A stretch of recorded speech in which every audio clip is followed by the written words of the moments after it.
18 آذر 1404 یک زن با پلیس کوهدشت تماس میگیره و پشت تلفن یه حرف خیلی عجیب میزنه.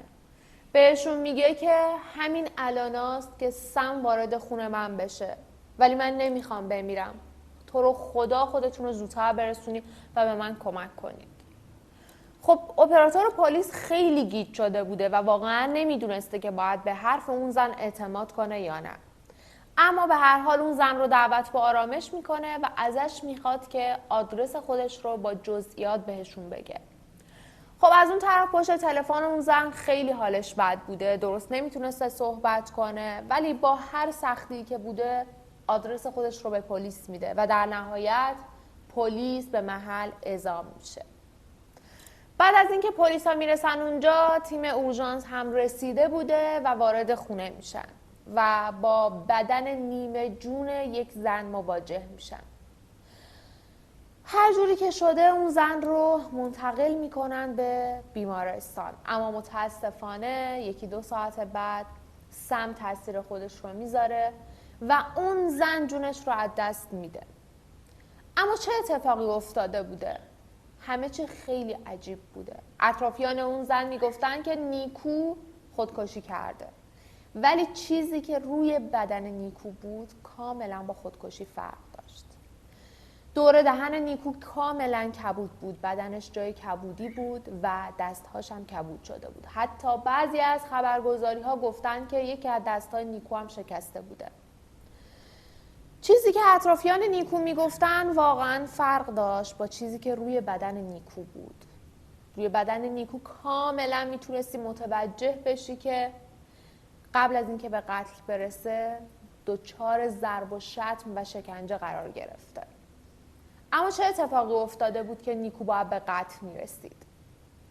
سلام، من فاییم. خیلی خوش اومدید به چنل کیس ایکس. اگر اولین باره که منو میبینید خیلی خوشحال میشم که چنلم سابسکرایب کنید.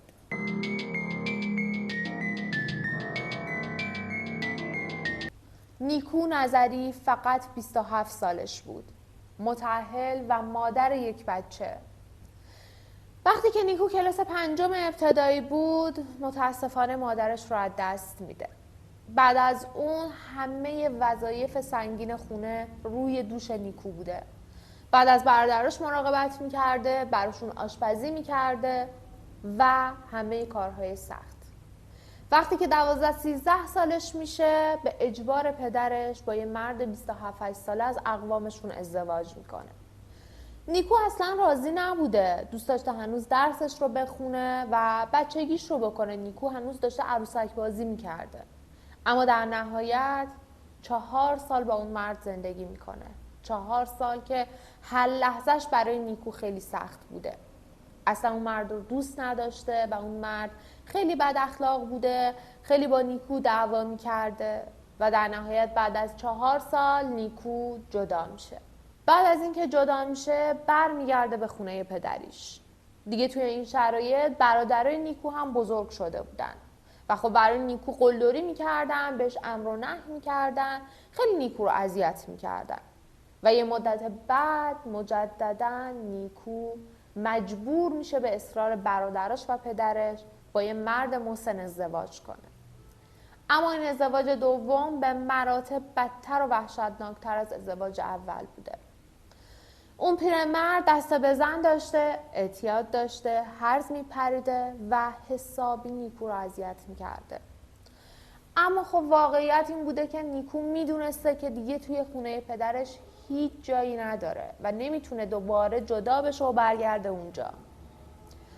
مجبور بوده با این شرایط زندگیش رو ادامه بده، ولی در نهایت یک شب که دوباره با همسرش بحثش میشه، این مرد کثافت نیکو رو از خونه بیرون میکنه. وسیله هاشو میریزه توی کوچه و نصف شب دیگه اجازه نمیده نیکو برگرده به خونه و تازه ماجرای اصلی نیکو و سختیاش شروع میشه. بعد از اینکه نیکو توی بیمارستان جونش رو از دست میده، پلیس ها به این مرگ خیلی مشکوک بودن. برای همین هم تصمیم میگیرن که شروع کنن به بازجویی کردن از اطرافیان نیکو. اولین کسی که پلیس ها میرن سراغش خواهر نیکو بوده.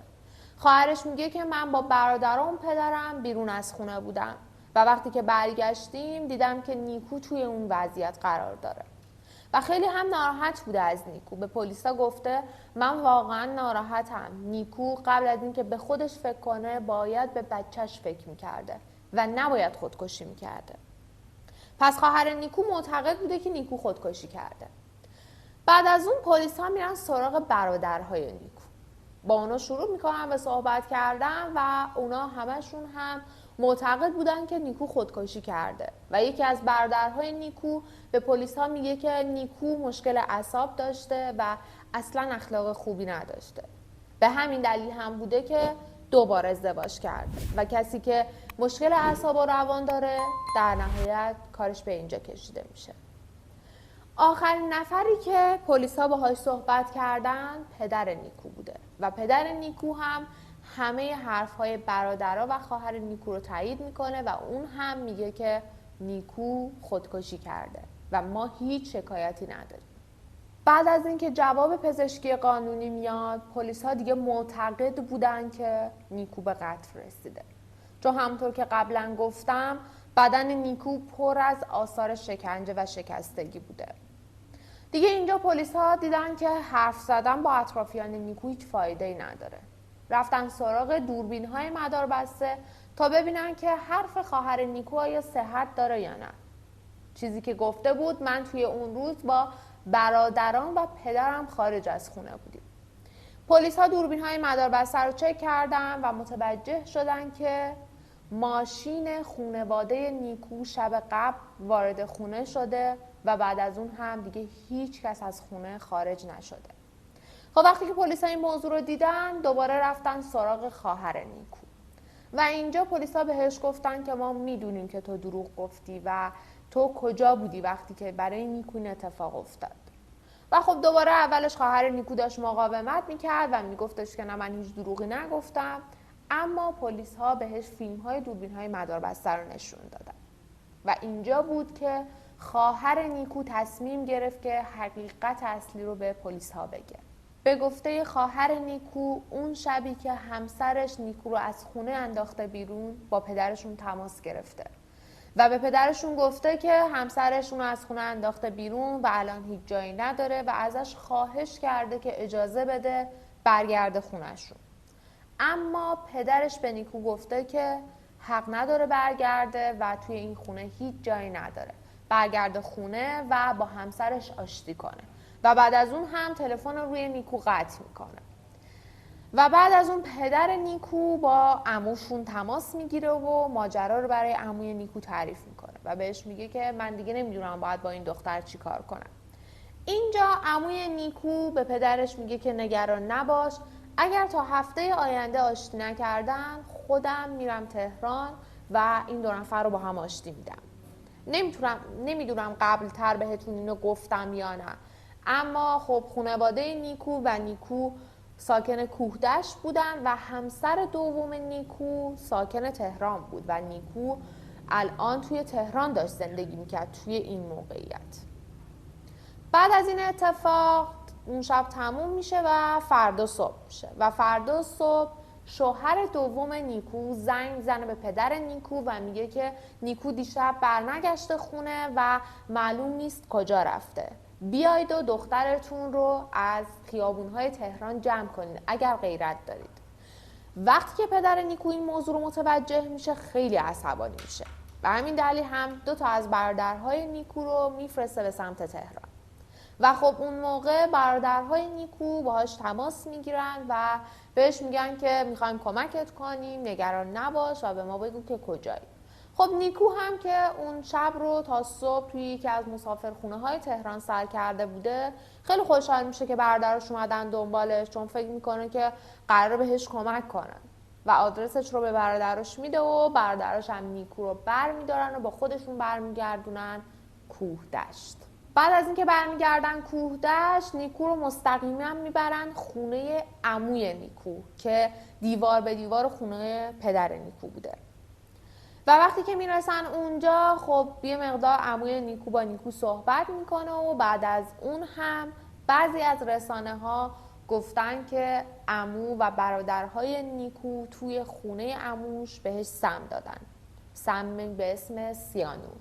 اما بعضی از رسانه ها هم گفتن که نیکو رو برمیگردونن خونه پدر نیکو و اونجا خب خواهر نیکو هم بوده، داشتن با هم دیگه صحبت میکردن. خواهرش داشته میگفته که میخوای با بچت چی کار کنی و برگرد و زندگی کن، و نیکو اینجا میزنه زیر گریه و داشته با خواهرش درد و دل میکرده که برادراش عصبانی میشن و حمله میکنن به سمت نیکو و شروع میکنن به کتک زدنش، و بعد از اون هم دست و پای نیکو رو میگیرن و دهنش رو به زور باز میکنن و متاسفانه اون سیانور رو میندازن توی دهن نیکو، و در نهایت اینجا نیکو متوجه میشه که دارن سعی میکنن که به قتلش برسونن. برای همینم خیلی مقاومت میکنه، خیلی تلاش میکنه که خب خودش رو از دست اونا نجات بده. و خواهر نیکو هم گفته که من اینجا داشتم التماس میکردم به برادرام که دست از سرش بردارن، اما برادرام من رو هم تهدید کردن که اگر